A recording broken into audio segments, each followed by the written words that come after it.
Welcome back. सबसे पहले आपको बताएं कि कराची में इंतजामिया की गफलत के बाद एक और बच्चा गटर में गिरकर जाँ बहक हो गया। बच्चे के गटर में गिरने का वाकया कोरंगी मेहरान टाउन में पेश आया। इस पर मज़ीद तफसीलात जानेंगे सहर खान से। सहर बताएगा क्या तफसीलात हैं आपके पास। हाँ जी बिल्कुल, कराची में खुले में हॉल एक बार फिर एक मासूम बच्चे की जान ले गए हैं।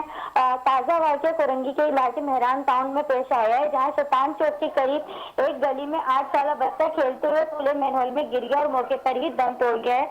मजीद इस हवाले से बताऊं कि मकामी अफराद के मुताबिक जो है गली में बच्चे मामूल के मुताबिक खेल रहे थे कि अचानक बच्चा नजर न आने वाले मैनहोल में जा गिरा। इतला मिलते ही पुलिस और छिपा के जो रजाकार मौके पर पहुंचे और काफी जद्दोजहद के बाद बच्चे की लाश जो है मैनहोल से निकाल ली गई है। अफसोसनाक बात यह है कि वाकई के काफी वक्त गुजरने के बावजूद न असिस्टेंट कमिश्नर, न डिप्टी कमिश्नर, न ही कोई मुतालिका इदारा जाए वक़्वा पर पहुंचा।